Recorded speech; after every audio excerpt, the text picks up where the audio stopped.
בקערה שמתי כבר 120 גרם חמאה, ואליה נוסיף 240 גרם שוקולד מריר. את זה נמיס במיקרוגל או מעל סרי מים רותחים עד שהשוקולד נמס. מחכים שהתערובת תתקרר, ואז מוסיפים אליה כף וחצי של קקאו ו5 חלמונים. מערבבים הכל במהירות עד שהתערובת אחידה.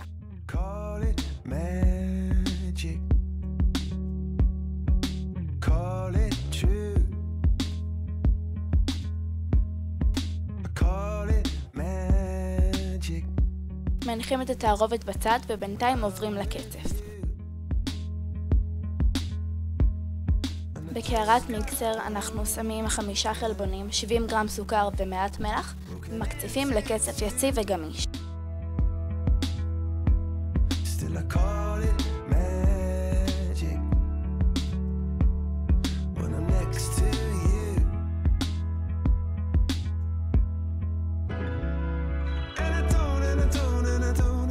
עכשיו אנחנו פשוט מערבבים את שתי התערובות. אנחנו שופכים קצת מתערובת השוקולד לתוך הקצף ומקפלים, ואז חוזרים על פעולה ומקפלים שוב, ככה עד שאנחנו מסיימים למזוג את כל תערובת השוקולד.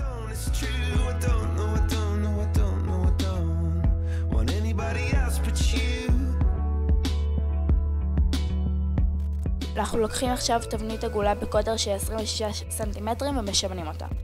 מזגים את הבלילה פנימה ואופים בתנור בחום 150 מעלות במשך 35 עד 40 דקות. דבר מאוד חשוב הוא לשים כלי כלשהו עם מים בתחתית התנור כדי שזה ייצור הדים במהלך האפייה ויעזור לעוגה להיות לחה יותר. מצננים את העוגה ועוברים לשלב השני שזה בעצם המוס. בקערה אנחנו שמים 200 גרם שוקולד מריר וממיסים או בבן מרי או במיקרוגל כמו שעשינו בתערובת העוגה. מצננים ובינתיים מכינים את הקצפת. בקערת מיקסר אנחנו שמים 200 מיליליטר של מלט מתוקה ומקציפים לקצפת יציבה.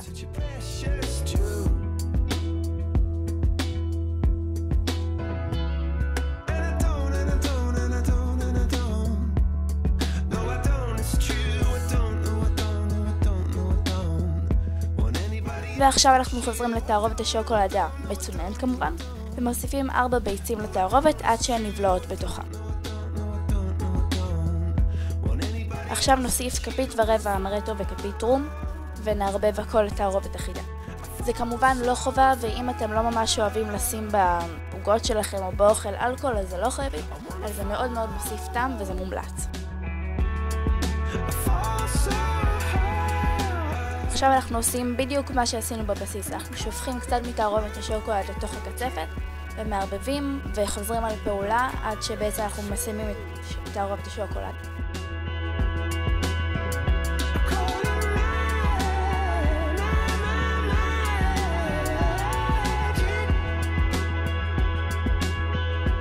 ועכשיו באמת הדבר האחרון שנשאר לנו הוא לשים את המוס על העוגה, כי זו עוגת מוס שוקולד. פשוט אנחנו שמים את זה באופן שווה על העוגה שאפינו, ושמים במקרר לפחות לשעתיים להתייצבות. כמובן שאפשר לקשט בכל מה שרוצים, אני בחרתי לקשט בפתיתי שוקולד כאלה, ואפשר גם להשאיר את העוגה ככה.